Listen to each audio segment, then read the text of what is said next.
Welcome again to 40 number episode of A to Z WordPress Customizations Page Builder Guru. তো আমরা continue আমাদের যে ভিডিওগুলোতে দেখছিলাম রিয়েল এস্টেটের ওয়েবসাইট ক্রিয়েশন নিয়ে। তো আমরা অলরেডি হোম পেজ ডিজাইন কীভাবে করা হয়েছে সেটা দেখেছি। তারপরে অপশনসগুলা কোথায় ডাটাগুলো ইম্পোর্ট মানে আপলোড করতে হয়, কোথায় রিয়েল এস্টেটের খুঁটিনাটি বিষয়গুলো থাকে, মানে ইনফরমেশনগুলো থাকে, প্রপার্টি ইনফরমেশনগুলো থাকে, প্রপার্টি পেজগুলো দেখতে কেমন হয়, এই সমস্ত জিনিসগুলো আমি দেখে ফেলেছি। তো এছাড়াও এখনও আমাদের মানে কমপ্লিট একটা ওয়েবসাইট ক্রিয়েট করতে গেলে আরও কিছু জিনিস জানতে হবে, সেগুলো নিয়ে ফার্দার আলোচনা করব। তো একটা কথা বলে থাকি যে আমরা যেমন এজেন্সি ওয়েবসাইট ক্রিয়েট করি বা অন্য আদার্স কিছু ওয়েবসাইট ক্রিয়েট করি, সেই ওয়েবসাইটগুলোতে দেখা যায় কি যে বিভিন্ন ডিজাইন করা যায়, মানে অনেক কাস্টম ডিজাইন করা যায় বা করতে হয়। কিন্তু রিয়েল এস্টেটের ক্ষেত্রে দেখা যায় কি যে যতগুলো আমি রিয়েল এস্টেটের যতগুলো ওয়েবসাইটই ক্রিয়েট করি না কেন, সমস্ত ওয়েবসাইটের ডিজাইন ল্যাঙ্গুয়েজ বা লুক অ্যান্ড ফিল সিমিলারই থাকবে, ঠিক আছে? তো সিমিলার থাকবে এবং ফাংশনালিটিও সিমিলার থাকবে। সো এখানে ব্যাপারটা এরকম যে আমরা যদি কিনা আমরা যদি কিনা এখানে একটা ওয়েবসাইট কমপ্লিট একটা ওয়েবসাইটের সব কিছু কতভাবে কতগুলা ভিউ থাকতে পারে এগুলো যদি সব কমপ্লিটভাবে করতে পারি, আহ, তাহলে আমরা এই একটা ওয়েবসাইটটি বা একই ধরনের ওয়েবসাইটে কিন্তু 10জন ক্লায়েন্টের কাছে সেল করতে পারবো, বা 10জন ক্লায়েন্টকে একই রকম ওয়েবসাইট দিয়েই কিন্তু কাজটা করে দিতে পারবো। তো যার কারণে বলছিলাম যে সব ধরনের মানে আর যত অপশন আছে এগুলো সব আমাদের খুঁটিনাটি জানাটা বেটার হয়। তো আমরা দেখেছিলাম অলরেডি, আমরা দেখেছি যে একটা প্রপার্টির সিঙ্গেল যে পেজটা, সেই পেজটা দেখতে কেমন কি হয়।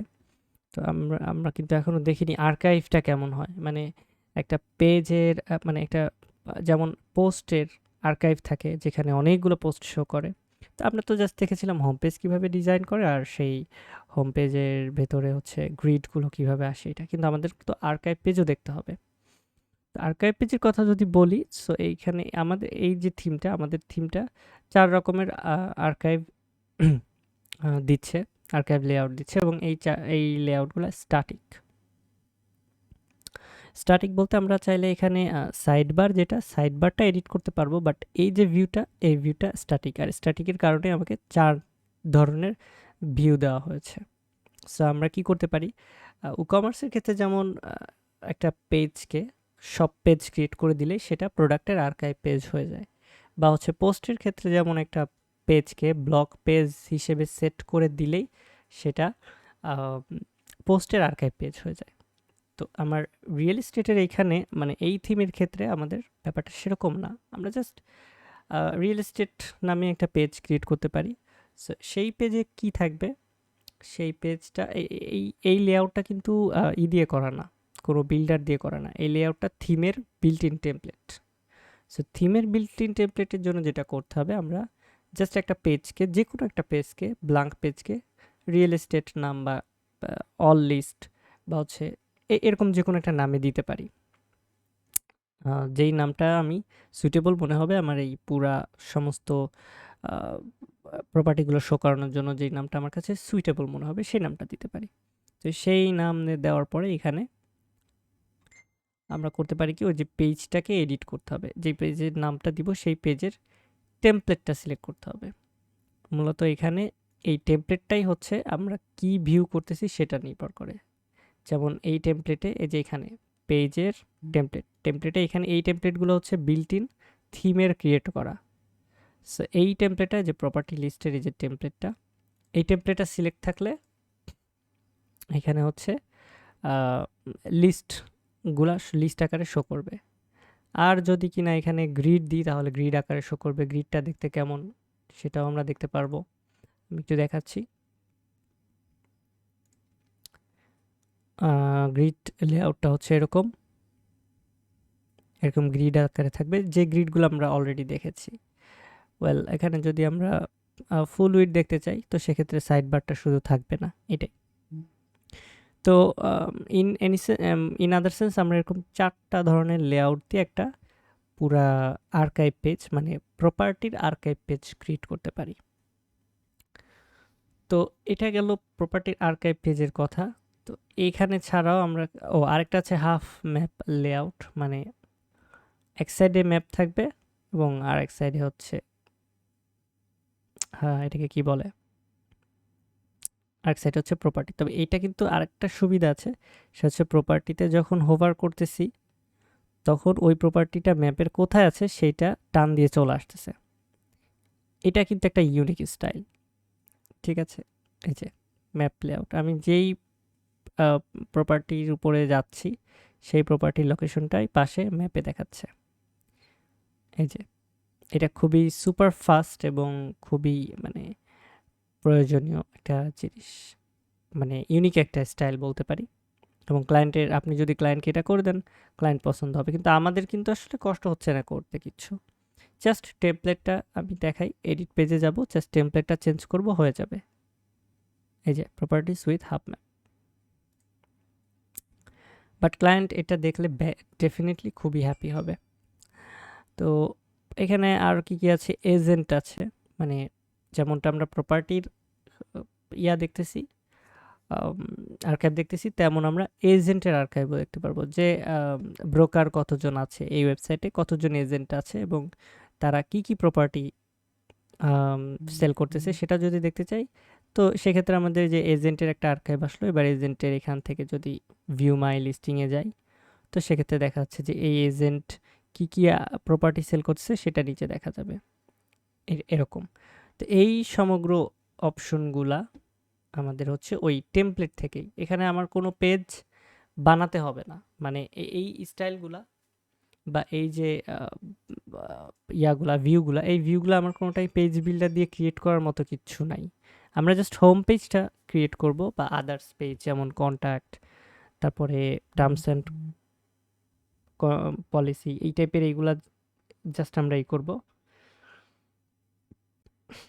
কিন্তু কিন্তু আমাদের এই যে যেগুলা ফাংশনাল পেজ, এগুলা কিন্তু আমাদের কোনো বিল্ডার দিয়ে ক্রিয়েট করা বা কাস্টমাইজ করা এরকম কোনো পেইন নাই।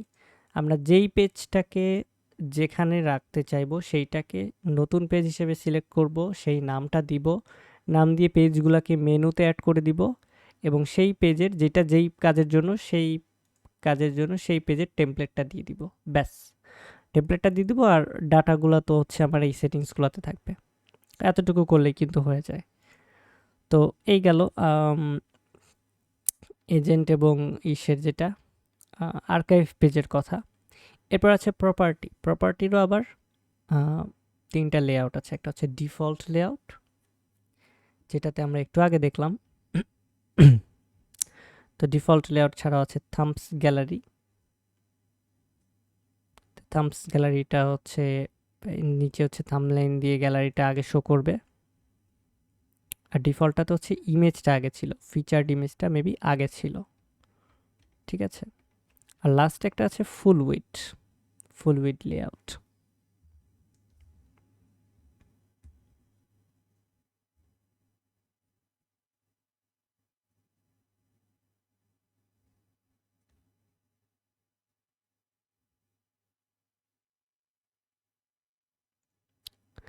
তো এইখানে ফুল উইডে দেখা যাচ্ছে যে এটার লেআউটটাতে শুধুমাত্র হেডারের এটা একটা ইউনিক, কেমন যে হেডারের ব্যাকগ্রাউন্ডে পুরা প্রপার্টির ছবিটা আসতেছে, তারপরে হচ্ছে ইনফরমেশনগুলোও আছে খুব সুন্দর।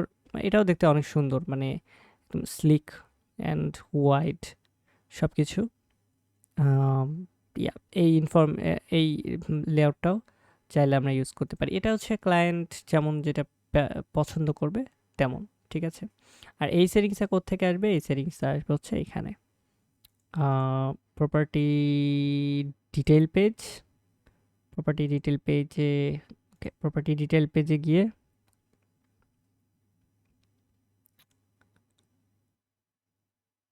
ওকে প্রপার্টিস টেমপ্লেট,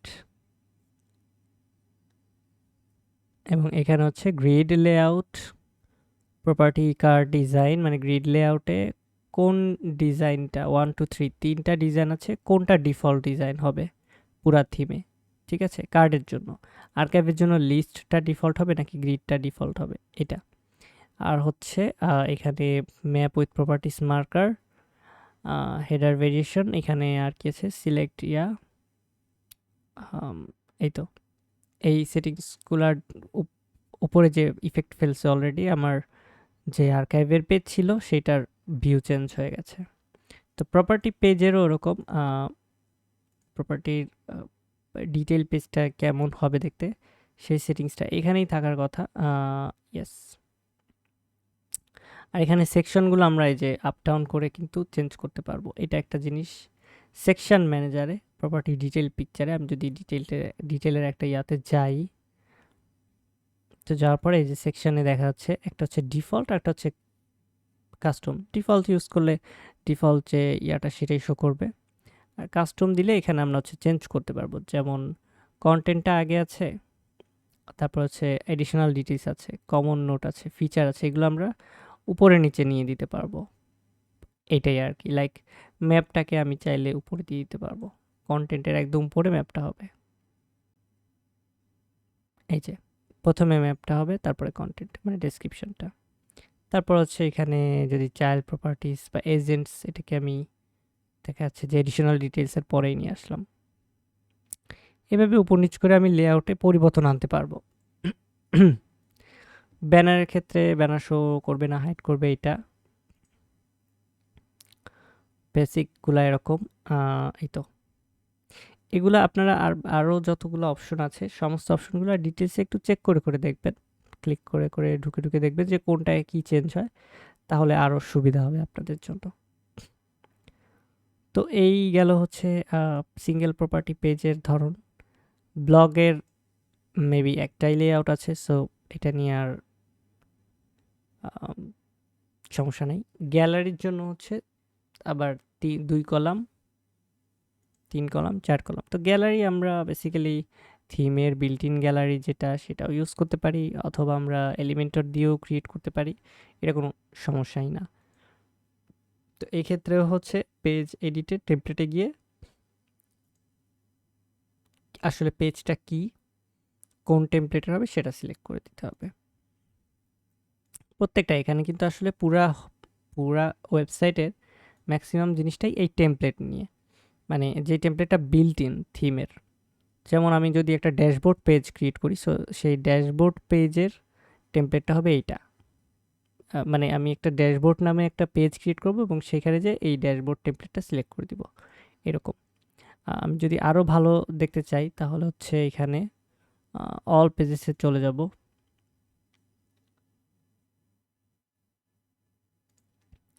অল পেজেসে গেলে দেখতে পাবো যে আমাদের কমপ্লিট ওয়েবসাইটের জন্য যতগুলো পেজ দরকার ততগুলো পেজ এরকম একটা করে ক্রিয়েট করা আছে, এবং প্রত্যেকটা পেজেই যেগুলো আছে ফাংশনাল পেজ, থিমের ডিফল্ট বা হচ্ছে থিমের থেকে আসছে, সেই পেজগুলো সব কিন্তু কোনোটাই বিল্ডার দিয়ে ক্রিয়েট করা না, জাস্ট পেজের নাম দেওয়া এবং লেআউটে কোন লেআউটটা সেটা সিলেক্ট করা। এবং এই লেআউটের পরিবর্তনগুলো আনতে গেলে আমাদেরকে থিম অপশনে এসে, মানে লেআউটের মধ্যেও এই যে যেমন সিঙ্গেল লেআউটের ক্ষেত্রে এই পরিবর্তনটা, বা হচ্ছে যদি এই যে রিয়েল এস্টেটের মানে এটাকে কি বলে আর্কাইভ পেজের লেআউটে যদি পরিবর্তন আনতে চাই, তখন এই যে এইখান থেকে সেটিংস, এরকম কিছু পরিবর্তনগুলো থিমের সেটিংস থেকে করা যায়। তো এটা গেল। এরপর আমরা যদি হোল ওয়েবসাইটে আবার একটু আসি, গ্যালারিটাও দেখলাম, গ্যালারির ব্যাপারটাও এরকম। কিছু পেজেস আছে যেগুলো হচ্ছে প্রপার্টিজ, উইজেট, ফর সেল, ফর রেন্ট, এই অপশনগুলো হচ্ছে মানে এগুলো হচ্ছে অপশনাল।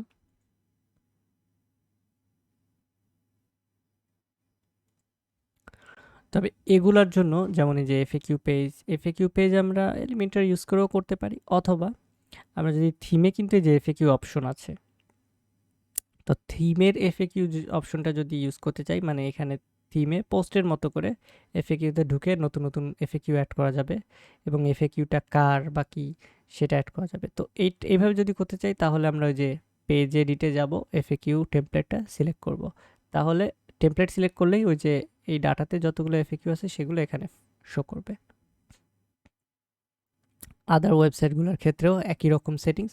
সো ওগুলো আমি আর দেখাচ্ছি না। ইভেন কন্ট্যাক্ট পেজের জন্য এরকম, কারণ কন্ট্যাক্ট ফর্মে কী কী ফর্ম থাকবে, ফোন নাম্বার, মোবাইল নাম্বার কী কী থাকবে সব কিছু কিন্তু ওই যে থিমের সেটিংসে অলরেডি আছে, আমরা দেখেছি। সো এটাও হচ্ছে টেমপ্লেট, সব কিছু টেমপ্লেট। বাট আমরা চাইলে যদি আমরা কাস্টমাইজ করতে চাই, তো কাস্টমাইজের ক্ষেত্রে আমরা কী কী কাস্টমাইজ করতে পারি, যেহেতু আমরা অলরেডি এলিমেন্টর পেজ বিল্ডারের কাজ জানি। সো এলিমেন্টরের সাথে আমরা টা ইনস্টল করে এই যে ব্লগ পেজের কাস্টমাইজ করতে পারি, মানে ব্লগের আর্কাইভ পেজ, তারপর হচ্ছে ব্লগের প্রপার্টি পেজ, এটা কাস্টমাইজ সরি ব্লগের আর কি সিঙ্গেল পেজ, যেটা পোস্টের সিঙ্গেল পেজ, সেটা কাস্টমাইজ করতে পারি। তারপরে হচ্ছে দেখা যাচ্ছে যে নিজের মতো করে একটা কন্ট্যাক্ট পেজ ক্রিয়েট করতে পারি। তারপরে হচ্ছে প্রপার্টির ক্ষেত্রেও আমরা কিন্তু প্রপার্টি আর্কাইভ চাইলে ক্রিয়েট করতে পারি।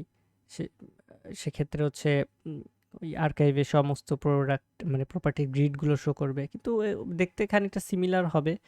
মানে মেইন থিমেও যা, সেখান থেকে খুব একটা বেশি পরিবর্তন আনতে পারবো না এলিমেন্টর বিল্ডার দিয়ে, বাট কিছুটা কাস্টমাইজেশন বেশি করা যাবে। তো এই তো এরকমভাবে আমরা আসলে পুরা সব কিছু মেনটেন করতে পারবো এই থিম দিয়ে, এবং একটা complete real estate website create করতে পারবো।